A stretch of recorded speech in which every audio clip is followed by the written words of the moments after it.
Hey guys, this is Shakuntala. Welcome to in my class in my channel. तो guys सबसे पहले तो आप लोग अगर मेरे चैनल पर न्यू हैं तो मेरे चैनल को सब्सक्राइब कर लीजिए और बेल आइकन आपको दिखेगा उसको प्रेस कर लीजिए।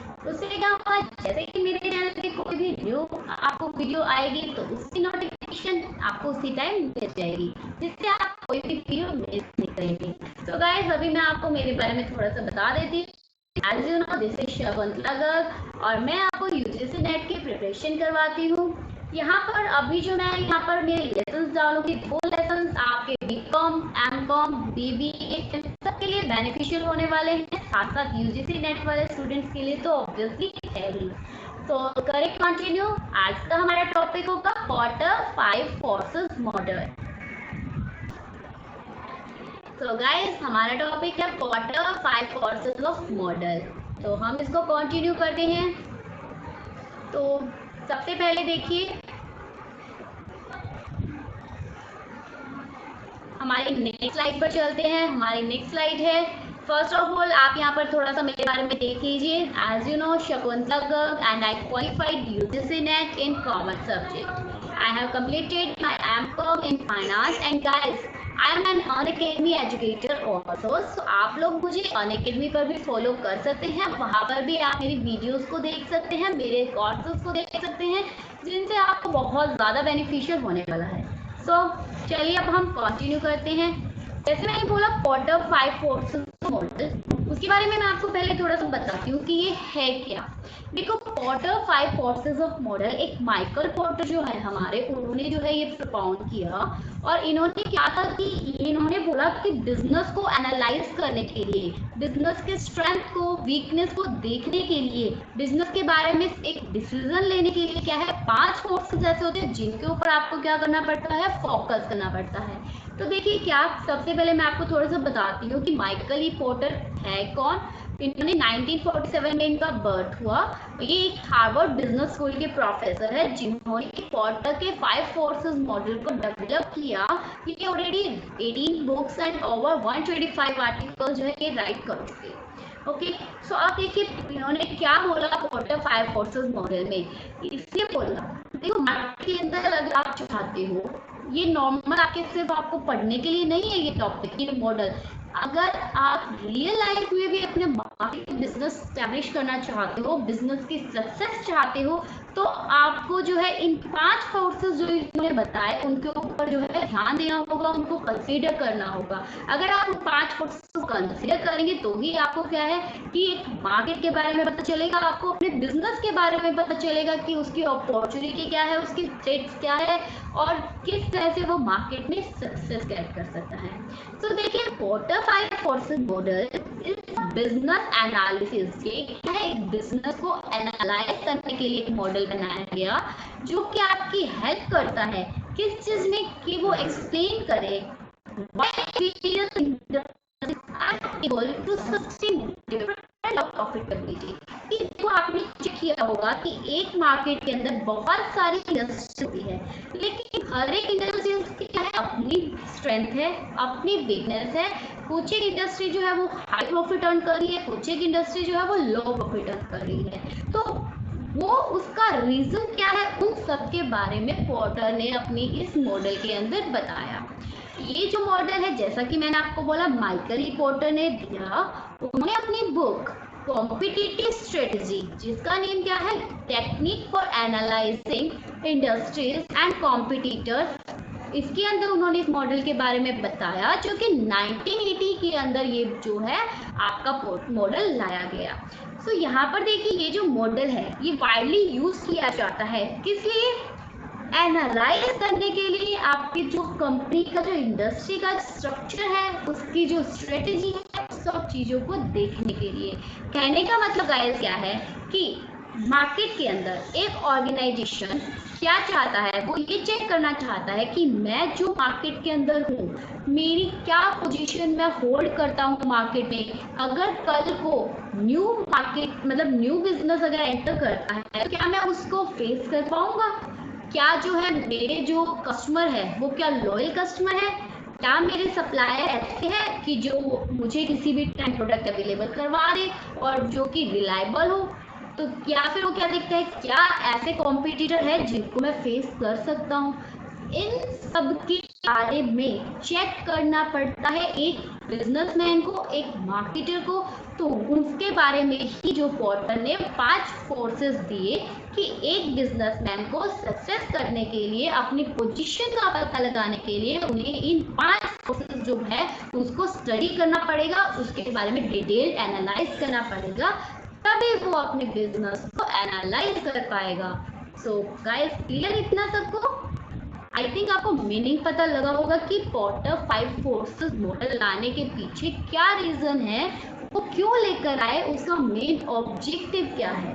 तो इन्होंने क्या बोला कि जो ये 5 फोर्सेस है ये यूज किए जाते हैं किस लिए, आपके कंपटीशन की इंटेंसिटी को चेक करने के लिए, मेजर करने के लिए कि आपका जो कॉम्पिटिटर है ना वो कितना स्ट्रॉन्ग है, या आप कितने स्ट्रॉन्ग हो अपने कॉम्पिटिटर को फेस करने के लिए। नेक्स्ट ये बताता है आपके अट्रैक्टिवनेस, कि आपका जो प्रोडक्ट है वो कितना अट्रैक्टिव है, आपकी जो ऑर्गेनाइजेशन है वो कितनी अट्रैक्टिव है, या आपके जो इंडस्ट्री है, आपकी जो बिजनेस ऑर्गेनाइजेशन है वो कितना प्रॉफिट अर्न कर रही है मार्केट में। इन सब के बारे में आपको पॉटर 5 फोर्सेस मॉडल जो है वो हेल्प करता है इनको एनालाइज करने के लिए, इनके बारे में जानने के लिए। सो गाइस, इन शॉर्ट मैं आपको बताती हूँ पॉटर 5 फोर्सेस मॉडल क्या है। एक ऐसा मॉडल है जो कि बिजनेस को एनालाइज करने के लिए इसको लाया गया, और बिजनेस की जो स्ट्रेंथ है, वीकनेस है, अपॉर्चुनिटी है, या एक बिजनेस मार्केट में किस पोजीशन को होल्ड करता है, ये सब आपका पॉटर 5 फोर्सेस मॉडल के द्वारा पता चलता है। सो गाइस, अब हम चलते हैं हमारी नेक्स्ट स्लाइड पर। पॉटर 5 फोर्सेस चार्ट कि 5 फोर्सेस जो मैं आपसे बात कर रही हूँ वो कौन कौन से 5 फोर्सेस हैं। तो फर्स्ट वन आते हैं आपके bargaining power of supplier, then आते हैं आपको bargaining power of customer, then आपके sets of substitute, sets of new entrants and competitive rivalry. ये जो है ये आपके 5 फोर्सेस है जो कि आपको इस मॉडल में स्टडी करने हैं, इसमें आपको देखने हैं। तो देखिए अब ये 5 फोर्सेस कैसे हैं। अभी मैं आपको सबसे पहले फर्स्ट फोर्सेस पर लेकर जाती हूँ जो कि क्या है, threats of new एंट्रेंट। Threats of new एंट्रेंट का मतलब क्या है गाइस, मार्केट के अंदर हमेशा एक बिजनेस ऑर्गेनाइजेशन को क्या एक डर रहता है कि नई नई जो बिजनेसेस है, नई नई जो कंपनियां हैं वो क्या है डेली मार्केट में एंटर करती है। तो उनको क्या है कि उनको एक ये रहता है कि जो न्यू ऑर्गेनाइजेशन मार्केट में आई है कहीं वो मार्केट में सक्सेस करे और उनके कॉम्पिटिटर ना बन जाए, या फिर वो उसको फेस ना कर पाए। इसका मैं आपको सिंपल सा एक एग्जांपल दूंगी। जियो ने क्या किया, मार्केट में एंटर किया, ठीक है। जियो के एंटर करते ही कितनी सारी जो कंपनियां हैं उनको क्या हुआ, लॉस हुआ, वो क्या कर पाए, उसको फेस नहीं कर पाए। ऐसा क्यों?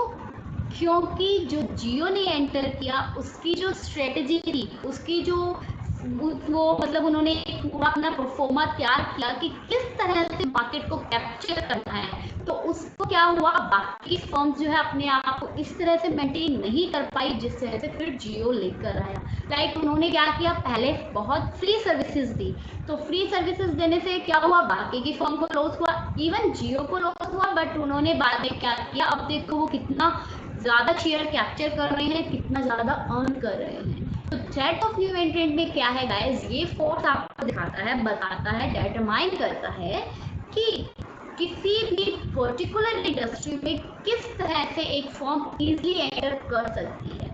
थ्रेट, एक बात बताओ, नाम से पता चल रहा है थ्रेट ऑफ न्यू एंट्रेंट, मतलब नई ऑर्गेनाइजेशन के आने की जो थ्रेट्स है, जो आपको डर है, जो आपको लगता है कि ये इससे क्या है आपको कंपटीशन फेस करना पड़ सकता है, तो वो कब होगा, जब अगर इजीली कोई भी फर्म इंडस्ट्री में एंटर कर सकती है तो ये एग्जिस्टिंग जो ऑर्गेनाइजेशन होती है उनको क्या है थ्रेट होती है, उनको जो है थोड़ा सा चैलेंजेस फेस करने को मिलता है। अब देखिए, न्यू फर्म मार्केट में आती है तो क्यों आती है वो, मतलब अगर कोई न्यू फर्म मार्केट में आना चाहती है तो वो उसके माइंड में कुछ तो चल रहा होगा ना, वो इसलिए आना चाहेगी क्योंकि अगर जिस बिजनेस में आना चाहती है, अगर वो प्रॉफिटेबल है बिजनेस, तो आपकी न्यू फॉर्म एंटर करना चाहेगी, या फिर उसके ऊपर कोई बैरियर्स ही नहीं लगे हुए। कुछ तो क्या होता है कि आपको अगर मार्केट में आना है तो कई बार क्या होता है कुछ एक बैरियर्स लगे होते हैं, लाइक आपको ये फॉर्मेलिटीज पूरी करनी है, आपको ये लीगल फॉर्मेलिटीज पूरी करनी है। बट अगर ऐसा कुछ भी नहीं है तो इजीली अगर फॉर्म एंटर कर सकती है मार्केट में, तो आपको बहुत सारी फॉर्म जो है मार्केट में आने को देखने को मिलेगी। अभी आप नॉर्मल एग्जांपल लीजिए अपना रियल लाइफ में, कितनी सारी न्यू फॉर्म्स आती है मार्केट में डेली की, कितनी सारी एग्जिस्टिंग फॉर्म है और कितनी न्यू आती भी है। कुछ एक फॉर्म क्या करती है, स्टैंड रहती है मार्केट में, स्टे रहती है, और कुछ एक फॉर्म आती है मार्केट में बट वो अपने आप को उस पोजीशन पर नहीं ले जा पाती और वो क्या करती है, ड्रॉप कर देती है। तो इस तरह से क्या है कि इसको बोलते हैं थ्रेट्स ऑफ न्यू एंट्रेंट। और ये जो है गाइज, ये क्या है, अगर न्यू फॉर्म्स आएगी तो क्या होगा, कंपटीशन बढ़ेगा।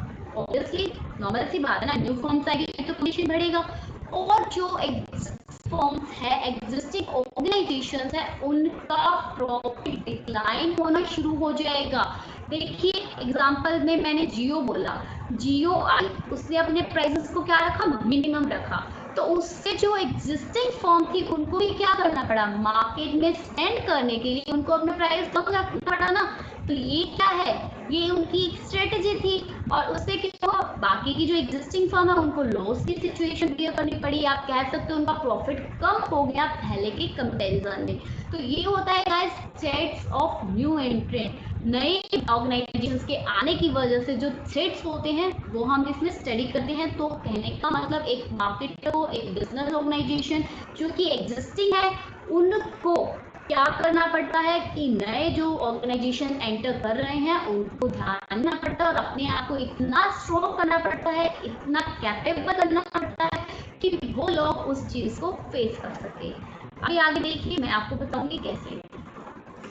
Rates of new entrant is high when नई जो ऑर्गेनाइजेशंस है, नई जो फर्म्स है, उनके आने की जो थ्रेट्स है ना, वो सबसे हाई कब हो जाती है, जब फर्स्ट वन क्या है, अगर लो अमाउंट ऑफ कैपिटल की जरूरत है एंटर करने के लिए मार्केट में। फॉर एग्जांपल देखिए, अगर आपको पता है कि आप कोई बिजनेस स्टार्ट करना चाहते हो और उस बिजनेस को स्टार्ट करने के लिए कोई ज़्यादा इन्वेस्टमेंट की रिक्वायरमेंट ही नहीं है आपको, तो आप क्या करोगे, आप इजीली उसमें आने की सोचोगे। तो अगर आपका जो बिजनेस ऐसा है जिसके अंदर एंटर करने के लिए है बहुत कम कैपिटल की जरूरत है, तो आपको उसमें बहुत सारी न्यू फर्म्स देखने को मिलेगी, बहुत सारे कॉम्पिटिटर्स देखने को मिलेंगे। नेक्स्ट क्या होता है कि अगर existing company can do little to retaliate, अगर एग्जिस्टिंग कंपनी बहुत कम लगा रही है, कहने का मतलब अपनी फुलर एबिलिटी को यूज नहीं कर रही कंपटीशन को फेस करने में। अब आप पूछोगे कि मैम ये रिटेलिएट क्या होता है। रिटेलिएट क्या का मतलब है कि जब कॉम्पिटिटर मार्केट में आया तो आप उसके लिए कितना उसको क्या कर रहे हो, कॉम्पीट कर रहे हो, कितना तगड़ा कॉम्पिटिशन दे रहे हो, वो चीज़ आपकी यहाँ पर आ जाती है। तो अगर एग्जिस्टिंग कंपनी अपना फुलर नहीं दे रही, अपना जो है 100% नहीं दे पा रही कि वो उन कंपटीशन को फेस कर सके, तो उस टाइम पर भी क्या है, इजीली आपके मार्केट में आपको आपके प्रोडक्ट के अगेंस्ट, आपके बिजनेस अगेंस्ट बहुत सारे फॉर्म्स देखने को मिलेगी। नेक्स्ट इसमें क्या आता है guys, existing form do not possess patent, trademark और do not have established brand for reputation.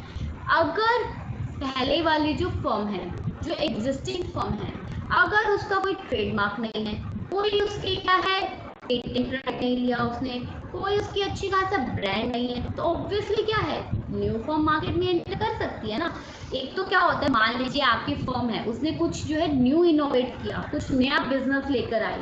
अब अगर उसने उसका कॉपीराइट ले लिया या पेटेंट ले लिया, फिर तो क्या होगा, कोई और फर्म एंटर करने से पहले सोचेगी ना कि मैं इसमें आऊँ या ना आऊँ। लेकिन अगर आप नॉर्मल जो कहते हैं कि डुप्लीकेट काम कर रहे हो, लाइक आपने कोई लाइसेंस नहीं लिया किसी चीज़ के लिए, आपने कोई कॉपीराइट नहीं लिया, या आपका कोई प्रोडक्ट ब्रांडेड नहीं है, आप क्या कर रहे हो, सिर्फ डुप्लीकेट प्रोडक्ट को सेल कर रहे हो, तो उस सिचुएशन में आपको अपने बहुत सारे कॉम्पिटिटर्स देखने को मिलेंगे। ठीक है, तो इसीलिए अगर आप जो एग्जिस्टिंग फर्म है जो अगर वो मार्केट में टिकना चाहती है तो उसे क्या करना पड़ेगा, अपना जो प्रोडक्ट है उसका क्या करना पड़ेगा, अलग से एक ब्रांड रखना पड़ेगा, एक यूनिक आइडेंटिटी रखनी पड़ेगी। गाइस ये जो मैं आपको समझा रही हूँ, आपको अगर अच्छे से समझना है तो उसके लिए सबसे बेस्ट थिंग क्या होती है, अपने आप को आप उनकी जगह रख कर देखो। अब मैं आपको जैसे समझा रही हूँ तो मैं क्या कर रही हूँ, मैं खुद को क्या ट्रीट कर रही हूँ, एक एग्जिस्टिंग ऑर्गेनाइजेशन के रूप में ट्रीट कर रही हूँ, एक एग्जिस्टिंग बिजनेस के रूप में ट्रीट कर रही हूँ। उससे क्या आपको चीजें इजीली समझ आती चली जाएगी और आप अपने माइंड में आपकी वो पिक्चर सेट हो जाएगी जिससे वो कभी नहीं निकलेगी। तो क्लियर। और गाइस अगर आपको कहीं पर भी कोई भी डाउट है तो आप जो है मुझे कमेंट सेक्शन में लिख दीजिए, नो इशू, मैं आपके हर एक डाउट को क्लियर करने की कोशिश करूंगी। तो चलिए हम आगे चलते हैं। There is no government regulation. अगर गवर्नमेंट का कोई भी रेगुलेशन नहीं है, गवर्नमेंट कोई भी कंट्रोल नहीं कर रही, तो ऑब्वियसली कोई भी एंटर कर सकता है। बिकॉज कुछ एक क्या होती है, ऐसी कैटेगरीज होती है ऑर्गेनाइजेशन की जहाँ पर गवर्नमेंट का फुल कंट्रोल होता है, तो वहाँ पर क्या है, कोई भी फर्म एंटर नहीं कर सकती। For example in railway sector, railway sector ऐसा सेक्टर है जो कि अभी भी क्या है, पब्लिक सेक्टर है, मतलब उस पर गवर्नमेंट का कंट्रोल है, वहां पर कोई भी प्राइवेट आपको ऑर्गेनाइजेशन देखने को नहीं मिलेगी। और एक आपका आता है एटॉमिक सेक्टर, वो भी गवर्नमेंट के अंडर है, बट बाकी के जितने भी सेक्टर्स हैं वो क्या है, प्राइवेट हो चुके हैं, प्राइवेटाइजेशन है, तो कोई भी जो है वो एंटर कर सकता है। क्लियर। फिर क्या है, कस्टमर स्विचिंग कॉस्ट आर लो। अगर कस्टमर की स्विचिंग कॉस्ट लो है तो इसलिए आपके प्रोडक्ट से क्या करेगा, कॉम्पिटिटर के प्रोडक्ट पर शिफ्ट कर जाएगा। अब कस्टमर का स्विचिंग कॉस्ट का मतलब क्या है गाइस, कि मान लीजिए आप कोई प्रोडक्ट बना रहे हो, ठीक है, प्रोडक्ट बनाते टाइम पर और आपका जो कॉम्पिटिटर है वो भी एक प्रोडक्ट लेकर आ रहे हैं, ठीक है, सेम प्राइस है आप दोनों के प्रोडक्ट, लेकिन जो आपके कॉम्पिटिटर का प्रोडक्ट है उसकी क्वालिटी अच्छी है in comparison to your product. So क्या होगा, आपका कस्टमर इजीली स्विच कर जाएगा कॉम्पिटिटर के प्रोडक्ट पर। क्यों, क्योंकि वो क्या बोलेगा, अगर उतनी ही प्राइस पर हमें मिल रहा है तो हम क्यों ना कॉम्पिटिटर का प्रोडक्ट लें, राइट। फिर आती है आपकी लो कस्टमर लॉयल्टी। देखो कस्टमर आपके बहुत तरह के होते हैं, एक होते हैं आपके कौन से कस्टमर, लॉयल कस्टमर होते हैं। लॉयल कस्टमर का मतलब है आप कुछ भी प्रोवाइड करो, कितने भी अमाउंट में प्रोवाइड करो, वो आपके पास ही रहेंगे, आपके प्रोडक्ट को स्विच करके कहीं नहीं जाएंगे। जबकि कुछ एक कस्टमर होते हैं जो कि स्विचिंग कस्टमर होते हैं, जिनको हम क्या बोलते हैं, तो इजीली स्विच कर जाएंगे आपके कॉम्पिटिटर के प्रोडक्ट पर। तो अगर आपका कस्टमर लॉयल नहीं है तो वो क्या है, इजीली आपके कॉम्पिटिटर के पास चला जाएगा या किसी और ऑर्गेनाइजेशन के पास, किसी और बिजनेस के पास जो कि न्यू एंटर किया है उसके पास चला जाएगा। फिर आता है प्रोडक्ट्स आर नियरली आइडेंटिकल। अगर आपका प्रोडक्ट क्या है, आइडेंटिकल है, कहने का मतलब क्या है कि वो बिल्कुल सेम दिखता है, आपको ऐसा लगता है कि जो प्रोडक्ट आप प्रोवाइड कर रहे हो कस्टमर को और जो प्रोडक्ट अदर कंपनी प्रोवाइड कर रही है वो आइडेंटिकल है ना, तो कस्टमर क्या करेगा, इजीली दूसरा प्रोडक्ट लेने के लिए रेडी हो जाएगा। फॉर एग्जाम्पल अभी ये जियो का ही एग्जाम्पल ले लीजिए, जैसे मैं आप कंटिन्यू कर रही हूँ इसी एग्जाम्पल को, तो उसमें क्या है कि आप जियो की सिम थी, अब कस्टमर को पता है कि जियो लो, वोडाफोन लो, रिलायंस लो, कुछ भी लो, सॉरी रिलायंस उसी का ही पार्ट है, तो उससे क्या होगा, आइडिया लो, तो उससे क्या है कि बात तो वही है, हमें क्या चाहिए, हमें नेट पैक चाहिए, हमें और क्या चाहिए, कॉल रेट सस्ती चाहिए। तो जब वही चीज़ आपको उसमें मिल रही है तो ऑब्वियसली कस्टमर स्विच करने की सोचेगा ना, और वो करेगा भी सही। तो ये गाइस ये क्या है कि कुछ एक थ्रेट्स जो है, मतलब नई फॉर्म के एंटर होने का मार्केट में ये रीजंस हो सकते हैं। अगर ये रीजन एग्जिस्ट कर रहे हैं तो इजीली आपके जो मार्केट है उसमें बहुत सारी फॉर्म्स आपको देखने को मिलेगी। तो गाइस क्या करना होता है कि एक बिजनेस ऑर्गेनाइजेशन, अगर आपका कोई बिजनेस है और आप क्या चाहते हो कि आपका बिजनेस स्टे रहे, कोई भी फॉर्म मार्केट में आए, आप उस लेवल को बना के रखो, अपने लेवल से डाउन ना जाओ, तो उसके लिए आपको क्या करना होता है कि अपने प्रोडक्ट को यूनिक रखो, ब्रांडेड रखो, और अपने प्रोडक्ट की क्या रखो कि कस्टमर को बना के रखो, कस्टमर रिटेंशन रखो, जिससे कि क्या है, कोई भी फर्म मार्केट में आए आपका कस्टमर आपके प्रोडक्ट से स्विच ना करे। तो एक ऑर्गेनाइजेशन के पास अगर ये सारी स्ट्रेंथ है, ये सारी कैपेसिटी है, तो क्या बोलेंगे कि वो जो ऑर्गेनाइजेशन है वो एक अच्छा लेवल अटेन कर रही है, अदरवाइज वो ऑर्गेनाइजेशन जो है वो सक्सेस नहीं कर रही। ठीक है, तो ये था हमारा फर्स्ट फोर्स। इसका मैं आपको एक एग्जांपल देती हूँ। एग्जांपल होता है like fast food. Fast food में जैसे अब मैंने मैकडी का एग्जांपल लिया, बहुत इजी होता है। यहाँ पर क्या आप कोई भी जो है पर्सन वो क्या कर सकता है, एंटर कर सकता है इजीली। यहाँ पर कोई भी जो है रोक टोक नहीं होती, और यहाँ पर आपको बहुत सारी देखने को मिलेगी फॉर्म्स। इसमें क्या होता है कि आपको बस ज़्यादा से ज़्यादा एडवर्टाइजमेंट करनी होती है। तो कहने का मतलब क्या है कि जो फास्ट फूड का एरिया है वहाँ पर जो है आपको बहुत सारे आपकी जो एंट्रेंस है, बहुत सारी जो ऑर्गेनाइजेशंस हैं वो आपको मिलेगी कि आप कह सकते हो कि आपका ऑर्गेनाइजेशन जो है वो बहुत ज़्यादा कंपटीशन फेस करने के लेवल पर होता है। बट आपको अपने आप को मेंटेन रखना है मार्केट में। अगर आप इस चीज़ में सक्सेस गेट करते हो तो आप मार्केट के अंदर जो है टॉप पर रहोगे। बट अगर आप इस चीज़ को नहीं देख पाते, उस अपॉर्चुनिटी को गेट नहीं कर पाते, तो ये आपके लिए थ्रेट्स बन जाएगी। सो ये है हमारा first force of porter, 5 force of porter. So I hope आप सबको ये क्लियर हुआ होगा। अगर गाइस कहीं पर कोई भी डाउट है तो आप मुझे कमेंट सेक्शन में बता सकते हैं। अब गाइस तो हमारा नेक्स्ट फोर्स आ रहा है bargaining power of supplier. Bargaining power of supplier का मतलब है कि आप अपने जो आपके सप्लायर है वो कैसे है।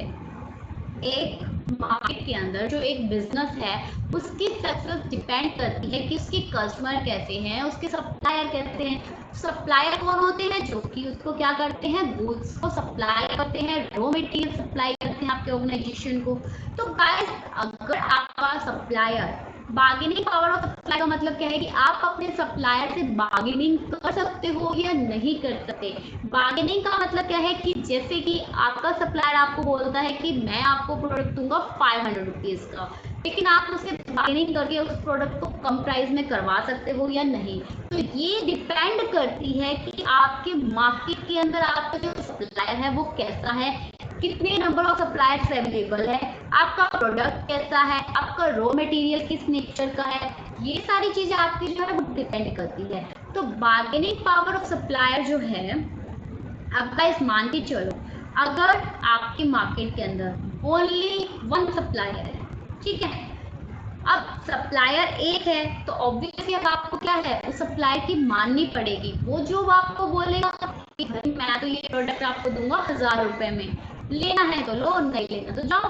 तो ये क्या है, अब यहाँ पर आपका जो सप्लायर है उसकी बार्गेनिंग पावर बहुत ज़्यादा स्ट्रॉन्ग है, क्योंकि वो क्या कर सकता है, उसे पता है कि ये जो है ये मेरे से ही लेगा। अगर मैं इसको चाहे प्राइस हाई करके दूं, चाहे मैं इसको लो क्वालिटी का प्रोडक्ट प्रोवाइड करूं। तो ठीक है, आपको समझ में आया कि आपका सप्लायर जो है वो डिपेंड करता है आपके बिजनेस की सक्सेस में। अब एक बात होती है कि सप्लायर आपका रिलायबल है, रिलेवेंट है या नहीं है। तो गाइस देखिए, जो स्ट्रॉन्ग बार्गेनिंग पावर होती है वो सप्लायर को अलो करती है कि वो क्या करे, हाई प्राइस गुड्स बेच सकता है। जैसे कि मैंने आपको अभी बोला कि अगर सप्लायर अकेला मार्केट में है, मोनोपोली है उसकी, तो वो क्या करेगा, हाई प्राइस में बेचेगा, या वो लो क्वालिटी प्रोडक्ट भी सेल कर सकता है। ठीक है, तो ये डायरेक्टली क्या करता है, ये अफेक्ट करता है जो बाइंग फर्म्स का जो है उसके प्रॉफिट्स को अफेक्ट होंगे ना। अब अगर वो आपसे बहुत ज्यादा प्राइस चार्ज करेगा तो आपके प्रॉफिट्स तो डगमगा गए, आपको तो उनको देना पड़ेगा, आपके पास कोई ऑप्शन नहीं है। ठीक है, क्योंकि उन्हें क्या करना पड़ता है, पे करना पड़ता है। तो अब देखिए सप्लायर्स की बार्गेनिंग पावर स्ट्रॉन्ग किस टाइम होती है, इसका मतलब कि ऐसी कौन कौन सी सिचुएशन है, कौन कौन सी कंडीशन है जहां पर आपके सप्लायर की चलती है, आपकी नहीं चलती। तो उसमें आती है सबसे पहले फर्स्ट वन क्या है, जो मेन है, अगर मार्केट में सप्लायर ही फ्यू है, अब 3-4 सप्लायर है और जो बिजनेस ऑर्गेनाइजेशन बहुत सारे हैं, अब क्या करोगे, किसके पास जाओगे, 3-4 सप्लायर उनकी माननी पड़ेगी, जिसमें वो देंगे, जिस प्राइस पर देंगे तो आपको लेना पड़ेगा। तो वहाँ किसकी चलेगी, वहाँ पर आपके सप्लायर की चलेगी।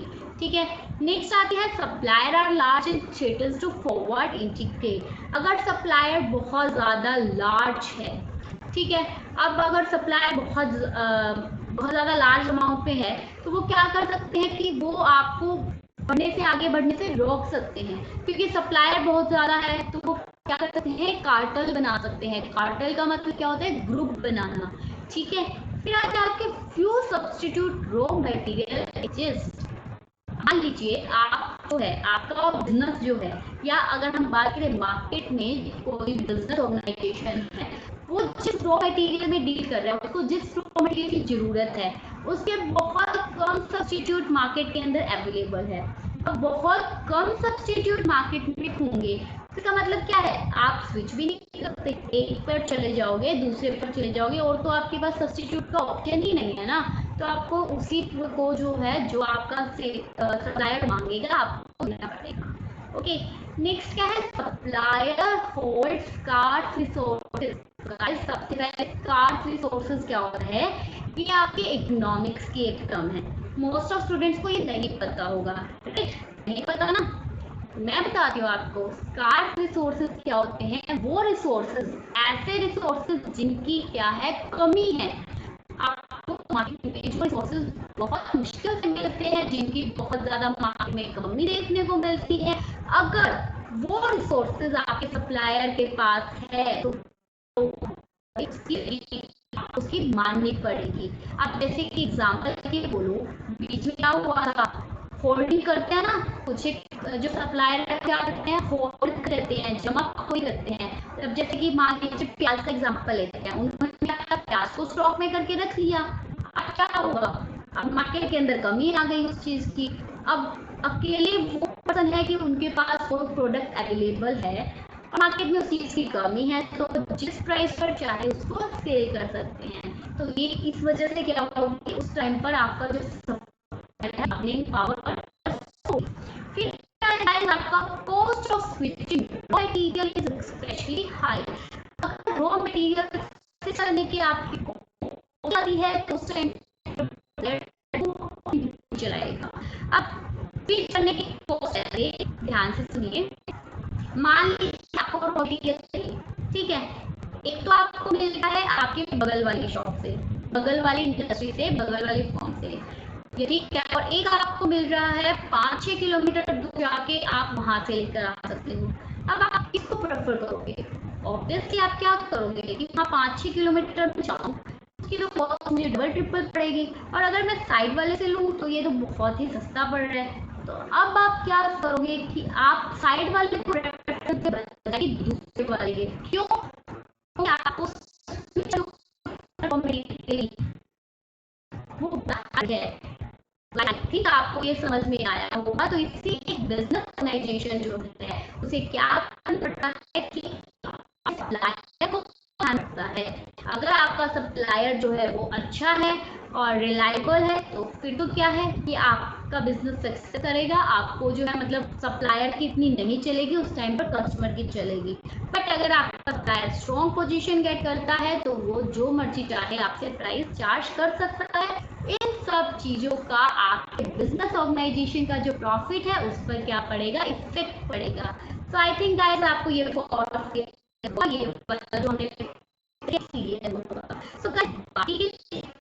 वो हम हमारे नेक्स्ट वीडियो में करेंगे, आपको इसका सेकंड पार्ट मिलेगा, तो इतना मत भूलिएगा। आज के इस पार्ट में हम करते हैं।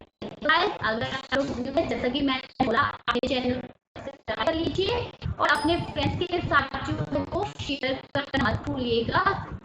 आप जितना करिए उतना सबको बेनिफिट होगा। तो please rate review, subscribe and bell icon को प्रेस कीजिए। और अगर आपको कहीं पर थोड़ा सा भी डाउट है तो आप हो सकते हैं, बी फ्रेंड।